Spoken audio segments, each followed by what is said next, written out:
O nosso cérebro é um bichinho muito bacana, mas muito primitivo. Ele ainda só quer duas coisas: nos resguardar, né? Nos proteger para sobreviver só e buscar prazer imediato. Isso mudou muito hoje, né? Então a gente continua vendo uma parcela insignificante da realidade e acha que a vida é aquilo, né? E o que a psicologia positiva oferece, e isso eu acho que é um grande problema de conceito, né? Porque muita gente fala da psicologia positiva de um jeito errado. Você está aqui, você vai encontrar. O que ela oferece é: você vai continuar tendo que pagar conta, vai continuar tendo um chefe que talvez não seja o melhor chefe do mundo, você vai continuar tendo um trabalho com coisas que você gosta e não gosta, frustrações, você vai perder pessoas que você ama. A vida é assim, só que não é só isso, existe mais. Você vai começar a ter possibilidades de reagir de forma diferente. Isso. O cérebro tem um funcionamento também que não necessariamente está nos ajudando a encontrar o que a gente quer encontrar. Então, como é que eu aprendo? Porque o marketing já aprendeu há 50 anos. Não, eu digo para todo mundo. Eu digo para todo mundo. O marketing fez a leitura do funcionamento cerebral há muito tempo. Há muito tempo. Ai de nós que não façamos a nossa leitura, porque seremos manipulados de forma cada vez mais ágil, mais rápido, mais ágil. E não teremos liberdade. Isso. Nunca mais. Então, como é que a gente aprende que existem leis aqui também que está condicionado a fazer a gente sobreviver e não a fazer a gente mais feliz? Então, como é que eu começo a perceber isso e começo a viver uma vida com menos histeria, né? Isso mais muito legal que você está falando, né? Coloca aí pra gente o funcionamento do cérebro, porque tem muita gente que confunde cérebro, tipo assim, eu sou o meu cérebro. Não, definitivamente não é. O cérebro até é uma maquininha muito bacana, muito inteligente, mas muito limitada. Muito. E eu gosto o Tal Ben-Shahar, ele fala isso, né? Que um dos maiores males da nossa cultura ocidental foi a famosa frase: penso, logo existo. Exatamente, não é. Porque a gente passou a acreditar pensamento não é o que eu sou. Eu sou o que meu cérebro está me dizendo, então eu sou um cérebro andando em duas perninhas. E eu começo a aceitar as vozes do meu cérebro como as minhas verdades, né? Então eu começo a acreditar nas narrativas que o meu cérebro está me passando. E eu falo para os meus alunos, né? Assim como a gente não pensa para respirar, a gente não precisa pedir, nem pensar para pensar. O pensamento está me bombardeando o tempo inteiro. Da mesma maneira. Da mesma maneira, baseado nas experiências que eu tive, limitadíssimas, e na maior parte das vezes, com um acúmulo muito grande das emoções negativas e experiências negativas. Então, assim como eu tenho hábitos de ação, eu tenho hábitos de pensamento. Eu tenho hábitos que estão... E um dos grandes desafios é como é que você vive a vida. E o próprio Martin Seligman, no último encontro que teve agora em Vancouver, ele fala isso, que uma vida mais feliz é uma vida onde você aprende a disputar com mais atenção a sua própria narrativa. Exatamente. Então, eu preciso começar a ouvir meu cérebro, dar um apelido para ele. Cérebro, obrigado pela informação que você me deu. Eu não sou capaz desse desafio. Obrigado pela informação, você está querendo me proteger. Isso é importante, eu gostei do que você me disse, mas deixa eu ver, teve alguma vez que eu fui capaz de fazer alguma coisa? Esse projeto é importante para mim? Vale a pena eu tentar e me arriscar? E se eu cair, eu tenho força suficiente para levantar depois?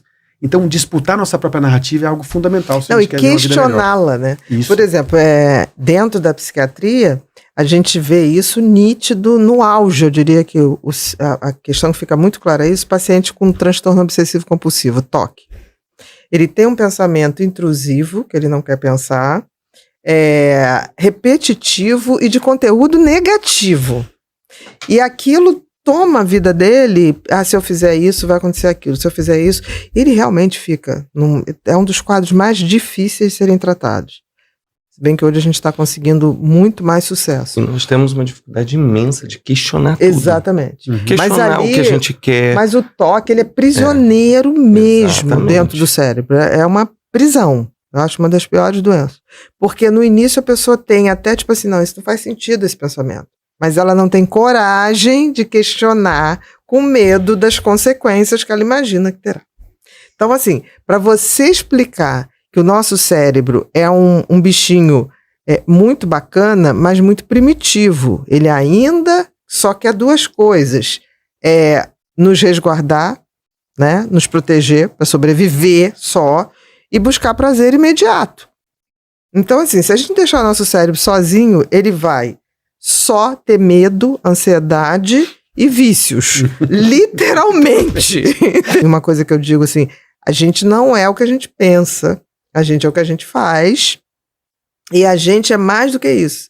Tanto que quando a pessoa fala, mas eu penso assim, eu falei, tá, mas você não acha esquisito uns pensamentos? E quando a gente entende isso, eu acho muito legal a ciência trazer essa informação. Esses elementos, né? E existem hoje vários livros e artigos que falam sobre isso, dessa conexão mesmo, né? Quando Bia, você disse de nós somos o que a gente faz, né? Não o que a gente fala ou pensa. Isso é uma coisa que a gente usa muito na psicologia positiva, né?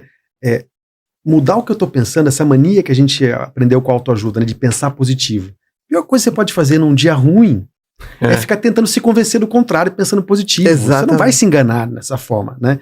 Então, quando eu tô pensando, eu tenho um pensamento negativo, eu não consigo mudar aquele pensamento, aquela emoção, as pessoas às vezes me cobram, olha o que você tem, olha as coisas boas da sua vida, né? É difícil mudar o que eu tô sentindo, o que eu tô pensando, mas eu posso escolher uma ação. Eu posso, num dia que eu não tô tão bem, eu posso fazer uma caminhada e elevar meu corpo, olhar para cima, na natureza, respirando fundo.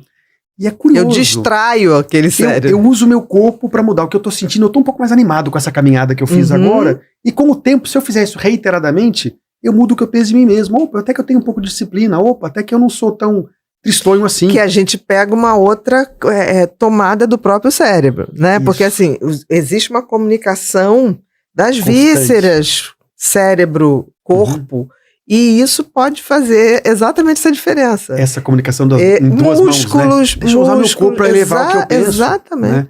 Nos aproveitar disso, dessa comunicação, né? Isso, mas o penso logo existo faz a gente achar que toda mudança que eu preciso construir na vida é só por pensamento. A pessoa entra em depressão e achar se eu fosse mais forte.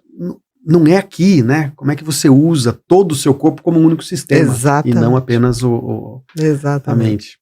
E dentro dessa limitação gigantesca do cérebro, acho que uma das principais e que é muito rápido de perceber com as práticas da psicologia positiva é a limitação de percepção, né? Exatamente.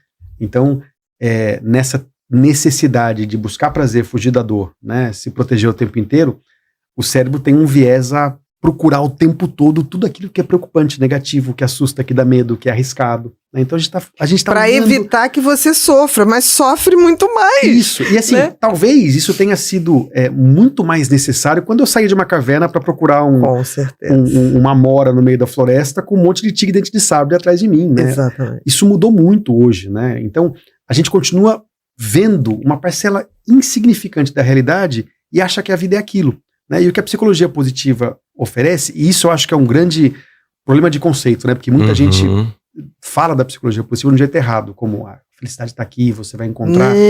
O que ela oferece você vai continuar tendo que pagar conta, vai continuar tendo um chefe que talvez não seja o melhor chefe do mundo, você vai continuar tendo um trabalho com coisas que você gosta e não gosta, frustrações, você vai perder pessoas que você ama. A vida é assim, só que não é só isso, existe mais. Você vai começar a ter possibilidades de reagir de forma diferente. Isso. Como é que eu me aproprio dessas outras possibilidades? De uma perspectiva maior da vida.